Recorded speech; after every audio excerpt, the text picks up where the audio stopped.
చూడు, పూర్తిగా చంద్రముఖిగా మారిన నీ భార్య గంగని చూడు. మీకు తప్పుగా ఏం కనిపించిందో బస్ ఆన్సర్ చేయండి. ఎందుకు అలా అరుస్తున్నావు?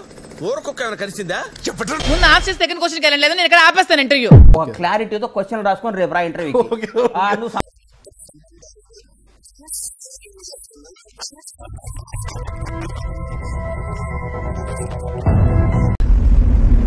విన్న నీకే ఇంత షాకింగ్ గా ఉంటే చూసి నా పరిస్థితి ఏంటి భయ్యా? మీకు ఎందుకండి ఉన్న అన్ని ప్రశ్నల్ని అడిగా ఆగలేకపోతున్నాను సార్. ఆశతో ఆతృతగా ఉంది. నన్ను అయితే ఎవడైతే బర్నీతో నన్ను ట్రోల్ చేశాడో ఆడ అమ్మకే పుట్టలేదు. ఆడ ఎవడకు పుట్టాడో కూడా నాకు తెలియదు ట్రోల్ చేస్తున్నాడు. చూసావరా దీని తలపొగరు? ఇది ఇలా ఉంటేనే ఇంత లెవెల్ కొడతాందే, ఇంకెవ్వడం ఆపలేవురా. నన్ను కెలికితే నీ చరిత్రంతా ఇప్పేస్తాను. అది రొందే రీసెంట్ గా ఇంటికి వెళ్ళేవాడిని మర్డర్ చేసి సెంట్రల్ జైలుకి వెళ్ళేలా చేయొద్దు. అయ్యి బాబోయ్, అలా భయపెట్టకండి అంకుల్. ఏదో చిన్న పిల్లలు ఇలాగే బ్రతకలేమండి అంకుల్, ప్లీజ్. వేళకోళమా? శ్రీకృష్ణుడే భార్య సత్యభామ కాలు పట్టుకున్నాడు. ఎంత డోడైనా భార్య దగ్గర దాసోవడమే తప్పే ఉంది.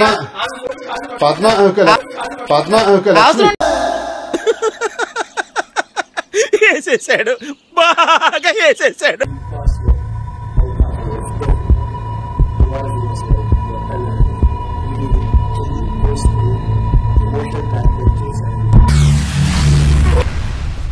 ఏమిటండి మీరు మాట్లాడేది? ప్రామిస్ నిజంగా నేనైతే బిగ్ బాస్ కోసం ప్రామిస్ బిగ్ బాస్ కోసం అయితే చేకోసుకోలేదు. అలా అవ్వలేదు, అది చేకోసుకోలేదు. ఇంజురీ జరిగింది 100% ఇంజురీ అయింది. అరే నిజంగా ఇంజురీ జరిగింది. 9 లో దొరకని ఎంటర్టైన్మెంట్ ఇవ్వబోతున్నా.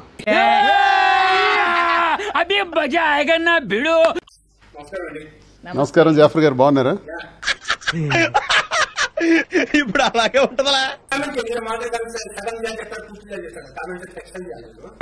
బాగా ఎక్సైట్మెంట్ ఫీల్ అవుతుంది. కొంచెం ఈజీగా ఉన్నది అడగాలి మరి. ఫుడ్ సరిగ్గా అందలేదు, బయట నా మనుషులు ఎలా ఉన్నారన్నది ఒక ఎమోషన్. సో ఇవన్నీ క్యారీ చేస్తూ హౌస్ లో ఉండడం అనేది చాలా టఫ్. అసలు అరే నిజం చెప్పరా, నీ ముఖం చూస్తుంటే నాకేదో తేడా కొడుతుంది. నువ్వేదో తీటేసం వేసుంటావు. ఏం చేసావు చెప్పు?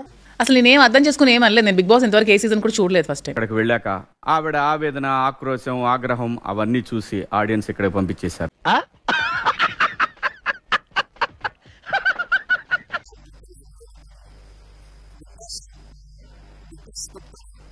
స్క్రిప్టెడ్ అయితే కాదండి. నేను నమ్మను.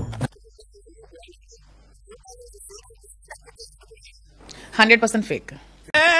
ఏం మాట్లాడతావు నువ్వు? నాకు రీతు డెమో 100% ఫేక్. ఏంటి విషయం నీకు తెలిసిందా? నాకేంది, ఏపీ ఓల్ మొత్తం తెలుసు. వాళ్ళు అలా చేయాలని ట్రై చేస్తున్నారు. That's not good. నాకు అది నచ్చలేదు. అండ్ ఈవెన్ బర్నీ గారు, దివ్యది కూడా నాకు అసలు నచ్చలేదు. కేవలం ఎదుటి చెప్పడానికే పతివ్రత పర్వాణం అంటే పొద్దున్న దాకా చల్లారలేదంట. అట్టుంటే నీ మాటలు. రావాలనుకున్నాను, 100% బయటికి రావాలనుకున్నాను. కానీ నాకు ఓట్స్ తగ్గుతాయంటే నేను నమ్మను. నువ్వేనా పెద్ద కంచి కామకోటి పెట్టకపోతావు అనుకుంటున్నావేంట్రా? అది ఓటింగ్ సరిగ్గా వాళ్ళకి నచ్చిన వాళ్ళకి ఉంచుతున్నారు, మిగతా వాళ్ళకి తీసేస్తున్నారు అనేది నేను స్ట్రాంగ్ గా నమ్ముతున్నాను. ఓటింగ్ ప్రకారం అయితే ఎలిమినేషన్ జరగట్లేదు. విన్నా, అంతా విన్నా. నువ్వేమన్నావో నేను విన్నా, మన పెద్దలు విన్నారు. పబ్లిక్ ఓట్ తోనే ఎలిమినేట్ అయిన భరణి గారు మళ్ళీ విత్ ఇన్ 1 వీక్ లో పబ్లిక్ ఓట్స్ తో వచ్చేస్తారంటే ఎలా నమ్ముతానండి నేను? ఇంత చిన్న లాజిక్ ఎలా మిస్ అయ్యారు మీరు? ఉన్నారు కదా వాళ్ళ గురువు గారు. మీకు తెలీదా? మీకు తెలీదా? నాకు తెలీదమ్మా. మీకు తెలియకపోవడం ఏమంటండి? నాగబాబు గారు. ఏమిటండి మీరు మాట్లాడేది? 100% ఉండొచ్చు. మరి బ్రదర్ డిప్యూటీ సీఎం కదా పవన్ కళ్యాణ్ గారు. ఈ పార్టీకి నేనేంటో నీకు అర్థమై ఉంటుంది. అయితే అడగండి. ఎందుకు అన్హెల్దీ? నా మొగుడుతో నేను విడిపోయాను, ఆవిడ పిల్లంతా ఆవిడ విడిపోయి మా ఇద్దరం పెళ్లి చేసుకుంటే మీకు ఎందుకండి అన్హెల్దీ? అరుస్తున్నాడు భయ్యేడు, ఎదురు మాట్లాడుతున్నారు. ఇప్పుడు ప్రతిసారి కనిపిస్తుంది అన్హెల్దీ. మేము నోరేసలా పడిపోవడం కాదు. ఇప్పుడు నోరు ఎప్పుడైనా చూసావా? బౌర్ కప్పల ఎంత ఉంటది.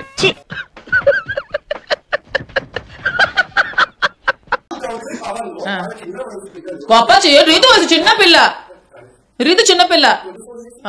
చిన్న పిల్ల. ఇలాంటి ఎమోషన్స్ డెమోన్తో మాట్లాడదని చెప్పండి. వాళ్ళ అమ్మ ఇంట్లో దొర్లి ఏడుస్తోందని, వాళ్ళ అమ్మకే అన్హెల్దీగా అనిపిస్తే పక్కనున్న ఒక మదర్గా నాకు అన్హెల్దీగానే అనిపిస్తుంది.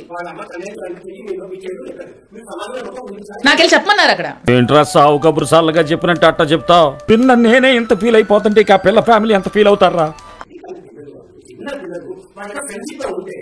ఎవరికి పెళ్లి కాని పిల్లండి? రీతో ఆల్రెడీ పెళ్లి డైవోర్స్డ్ అండి. కమ్ములు పత్రబాబు చెప్పు. మరి పెళ్లి కాని పిల్ల అంటారేంటి మీరు? మళ్ళీ చిన్న వయసు అంటారు మీరు. అంటే ఒకసారి పెళ్లి అయిపోయి డైవోర్స్ అయిపోయి మళ్ళీ ఉన్నప్పుడు మీకు చిన్న పిల్ల. పిల్లలకు పెట్ట ఈ రేంజ్ లో తింటున్నావేంట్రా?